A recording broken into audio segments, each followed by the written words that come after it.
to Learning English, a daily 30-minute program from the Voice of America.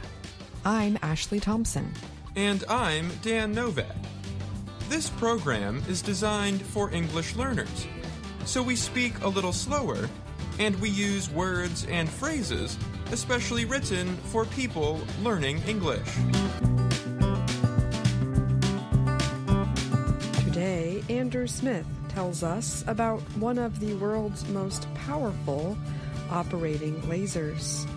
Brian Lynn presents this week's technology report. Andrew is back with Jill Robbins to present today's lesson of the day. Finally, we hear about tomorrow's everyday grammar from John Russell. But first, engineer Antonia Toma works at a research center in Romania that holds one of the world's most powerful operating lasers. Recently, Toma studied the controls responsible for starting the laser. Ready? Signal sent. The engineer spoke to the French news agency about her work at the center near the capital, Bucharest. I will not lie. From time to time, things can get a little stressful, the 29-year-old said. But it's also very joyful to work here, and we are very happy that we have results as teams of international researchers come to the center, she added. European scientists hope the technology used in the laser will bring improvements to fields like health and space. The French company Thales operates the laser. The laser is so powerful because of technology that was awarded the 2018 Nobel Prize in Physics. Gerard Mourou of France and Donna Strickland of Canada were among three who shared the award that year. The Nobel Academy noted that improving laser technology offered new ways for deepening our knowledge about the world and shaping it. Mourou spent 30 years working in the United States. Then he went to Europe to complete the laser project. The effort began in the 2000s as part of the European Union's Extreme Light Infrastructure, or ELI, project. ELI is a research group with two other high-powered lasers, one in the Czech Republic and one in Hungary. The 79-year-old Mourou said the laser starts with a small amount of light with very little energy, but it is designed to amplify or increase its energy millions of times. Scientists have aimed to create more powerful lasers for many years. The devices fire extremely powerful beams of light, which can be used for medical, industrial, and military purposes. By the mid-1980s, however, scientists had reached a limit. They could not increase the power of the laser without destroying part of the system. Mourou and his then-student Strickland invented a technology called chirped pulse amplification, or CPA. They developed the technology at the University of Rochester in the American state of New York. CPA increases the laser's power while keeping the system safe. The method is complex. It works by stretching a short laser pulse with optical parts. Then, CPA uses special materials to amplify the pulse millions of times. Finally, the pulse is compressed so that it lasts for an extremely short period, as short as 1/1,000,000th of 1/1000,000,000th of a second. Today, doctors use the same technology to correct people's eyesight with laser surgery. Moreau said it could also be used in medicine to destroy cancer cells. Moreau predicts that the 2000s will be the century of the laser. Additional scientific uses for CPA could include direct observation of the motion of atoms, reducing radioactivity of nuclear waste, and removing debris from space. Frank Leibreich is a managing director at Thales. He said it took hundreds of metric tons of equipment to build the laser in Romania at a cost of about $350 million. The EU helped pay for much of it. Thales said the laser is the largest investment ever made in scientific research in Romania. Countries including France, China, and the United States are also developing their own projects to build even more powerful lasers. I'm Andrew Smith.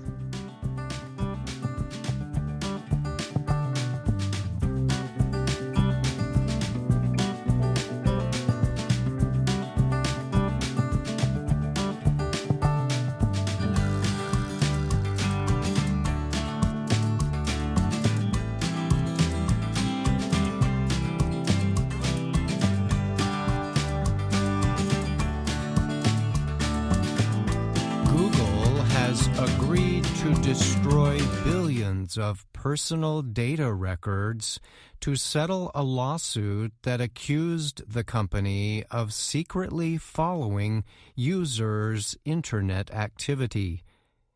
The lawsuit was considered a class action. This means the case was brought by an individual or small group, but with many others wanting to be part of the action. Lawyers first announced the settlement agreement in December, but details were not released until recently. The case covered millions of people who used Google's internet browser Chrome beginning June 1, 2016.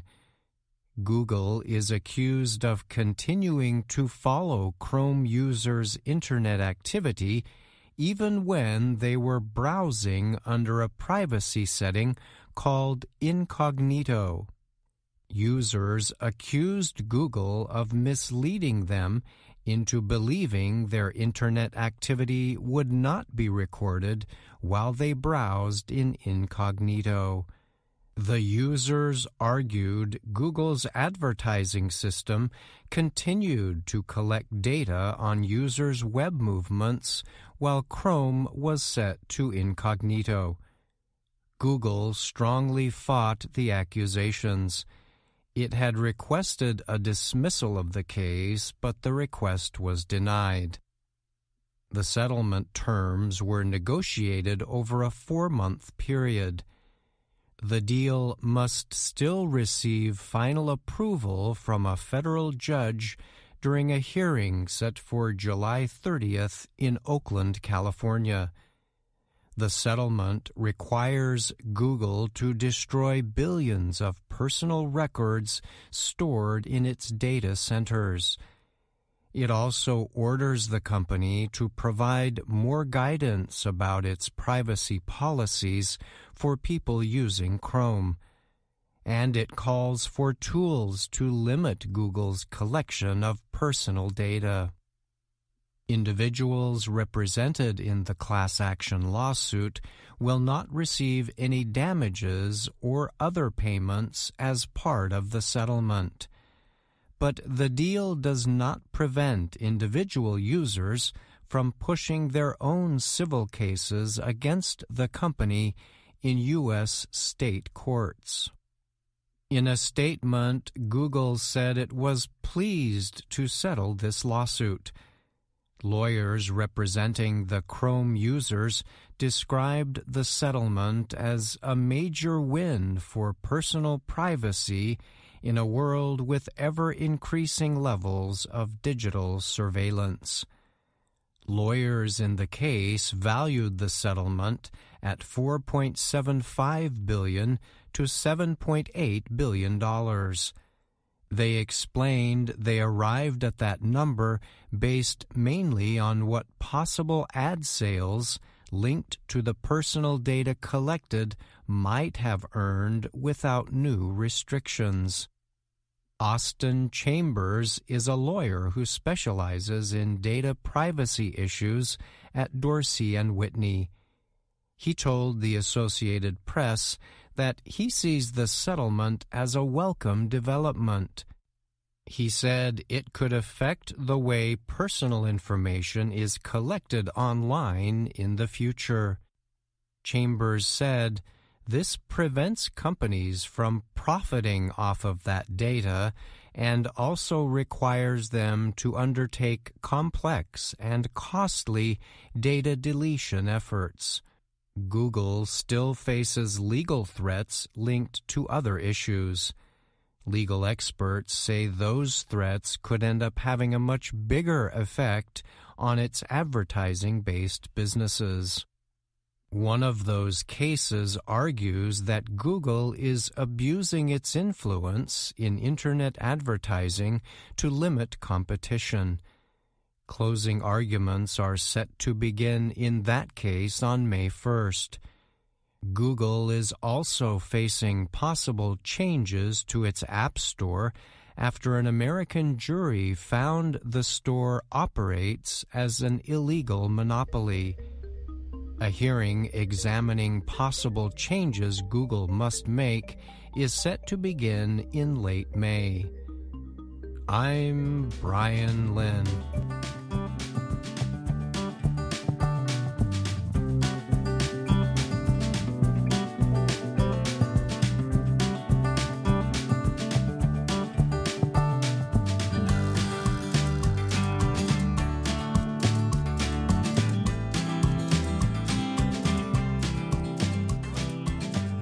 Brian Lynn joins me now to talk more about his technology report.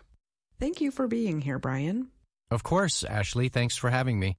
This week's report dealt with a legal settlement requiring Google to destroy billions of personal data records.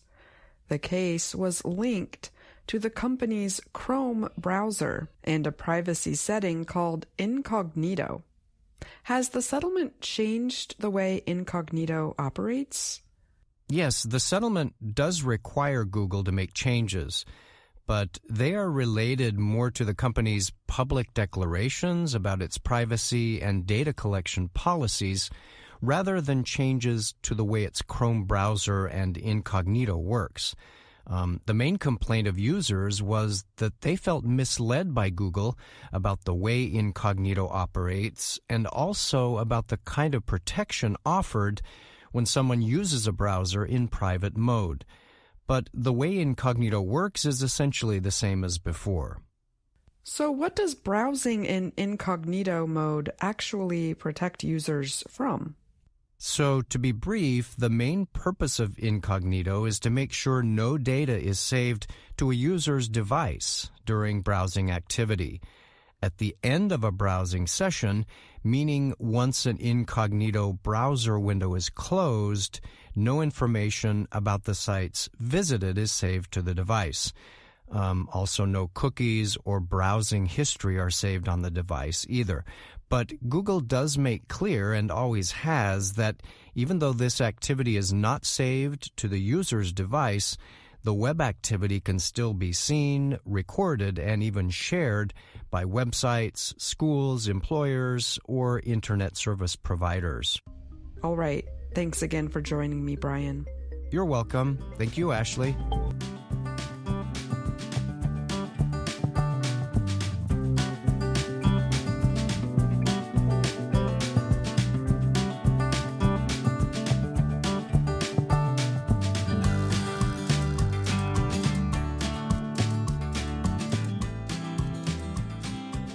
VOA Learning English has launched a new program for children.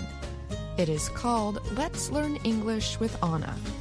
The new course aims to teach children American English through asking and answering questions and experiencing fun situations.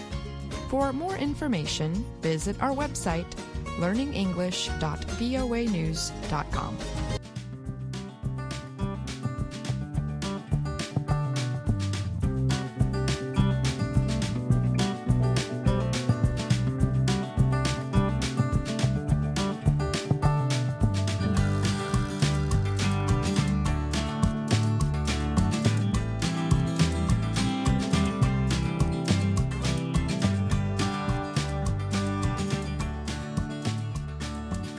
Hello, my name is Anna Mateo. And my name is Jill Robbins. And I'm Andrew Smith. You're listening to the Lesson of the Day on the Learning English podcast. Welcome to the part of the show where we help you do more with our series, Let's Learn English. This series shows Anna Mateo in her work and life in Washington, D.C. Let's jump right in with a short clip from Lesson 20 of the series. We'll play the clip 3 times in a row. Listen to Anna ask a question and then make a statement. And listen for how she pronounces the small word can. Can you teach? You can be a teacher in a school. Can you teach? You can be a teacher in a school. Can you teach? You can be a teacher in a school. There's a difference between how she pronounces the word can when she asks the question, can you teach? And how she pronounces it when she makes a statement. Listen one more time. Can you teach? You can be a teacher in a school. With her statement, you can be a teacher in a school, she says the word can a bit faster. And the vowel sound changes from a, like in apple, to the schwa, This change of vowel sound is something that happens when we talk faster. That's a funny word, schwa, isn't it? When English speakers do not put any stress on a vowel, it sounds like this. We write it with the upside-down E. Why do you think we have a special word for this sound, Jill? I think we need a special word for it because it can be written using A, E, I, O, U, or Y in words. It is the most common vowel sound in English because it represents unstressed vowels.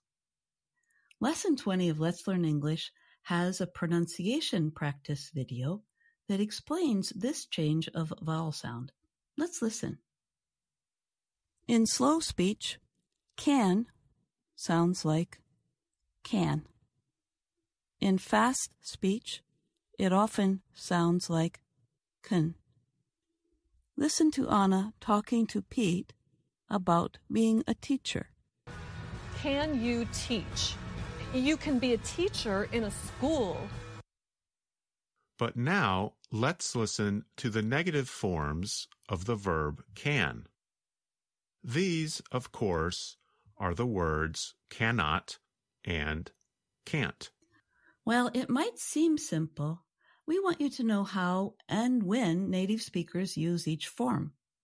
When we want people to clearly understand that we are unable to do something, we sometimes use the longer form cannot.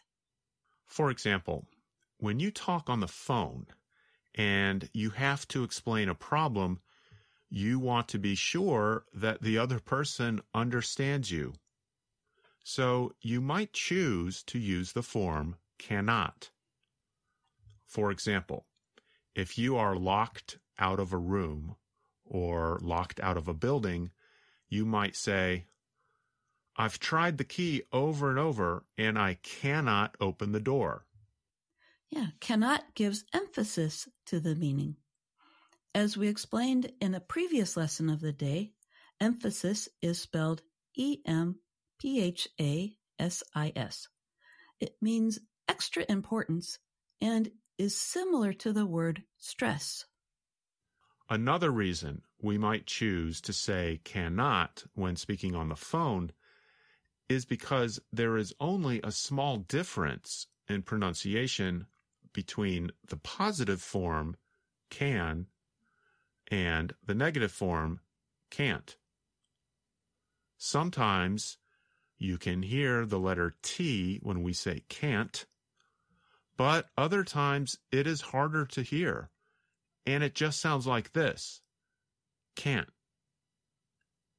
In American English, we call that a held T. Instead of pronouncing the T, your tongue just comes to a stop against the hard part of the roof of your mouth just behind the upper front teeth. Maybe we'd better say that location one more time. Good idea. I'll repeat that. The tongue comes to a stop against the hard part of the roof of your mouth just behind the upper front teeth.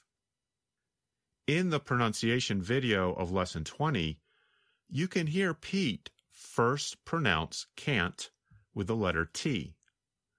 And then the next time, you hear him pronounce it with the held T, can't. Let's listen. No, I can't code. I can't teach. I can't cook. Anna, I can't do anything. I noticed that when people send text messages, they often send a message saying I can when I'm sure they mean I can't. I think that's because they're using their voice to write or dictating, The text and the phone software cannot tell the difference between the two words. How can we help our listeners hear and say the forms correctly? Listen to these examples. I can, I can't. I can, I can't. When we say the positive form, we pronounce the letter N longer. The N sound, n, n, n, lasts longer than in the negative form. In fact, in the negative form, because the tongue and voice stop, there is almost no sound of the letter N. Can't. So again, listen to the difference. I can, I can't. I can, I can't. There is a difference, but it is small. If you cannot hear the difference, don't worry. Usually, you will know that it's the negative form just from the situation, from all the other information you get from the conversation. And if you are speaking and want to be very clear, simply pronounce the letter T, like can't. I'm Jill Robbins, and you're listening to the Lesson of the Day on the Learning English podcast. Andrew, earlier in the lesson, you said you were going to give the listeners more examples. That's right. We're going to give examples of how we pronounce the verb can when we speak quickly. Jill, you can just ask me a question, and I'll answer it. That sounds pretty easy. Are you ready? Ready. Can you do it? Yeah, I can do it. Can you see it? Yeah, I can see it. Can you come over? Yeah, I can come over. Can you send it to me? Yeah, I can send it to you. Can you hear a difference? Yeah, I can hear a difference. Can you smell it? I can smell it. Can you put it in the oven? I can put it in the oven. Can you open the door? I can open the door. Can you give me a hand? I can give you a hand. Can you give me a minute? I can give you a minute. Can you give me all your money? I don't think so. I cannot give you all of my money. Just checking to see if you were really listening. What can you give me? Good question. I can give you, let's see, I can give you free advice. Advice? You mean you can give me suggestions for how to fix a problem? Sure. Well, I don't have any problems. You don't have any problems? Not today. Well, lucky you. I think maybe you should give me advice. So, how about this? I can thank you for helping me and our listeners with the Learning English podcast. It's the high point of my day. But I can't believe we spent the whole lesson talking about this one little word. I can. Getting all the details of American pronunciation takes time, and people need lots of examples. And there's much more our listeners can learn from Lesson 20 of Let's Learn English. In our next lesson of the day, we'll talk about an important topic from Lesson 20, having skills and knowing how to use them. That is a great topic. I look forward to speaking with you about it. Until then, thanks for listening to the Lesson of the Day on the Learning English podcast. I'm Andrew Smith. And I'm Jill Robbins.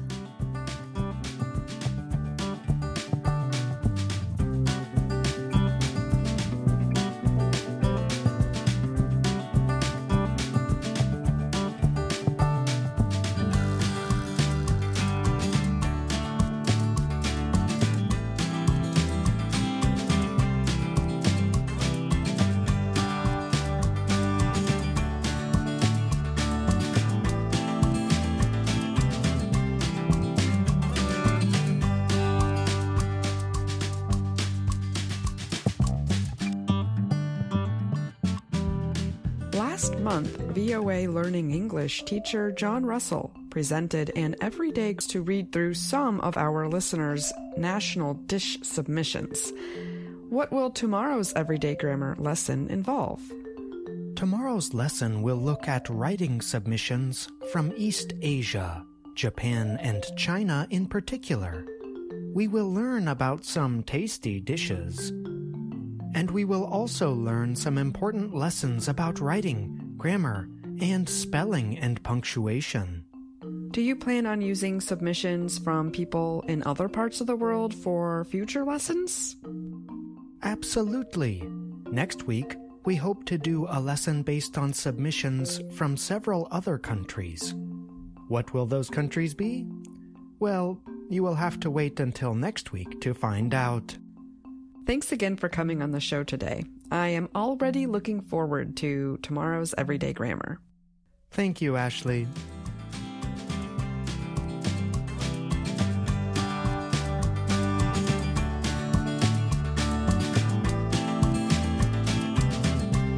And that's our program for today. Join us again tomorrow to keep learning English through stories from around the world. I'm Ashley Thompson. And I'm Dan Novak.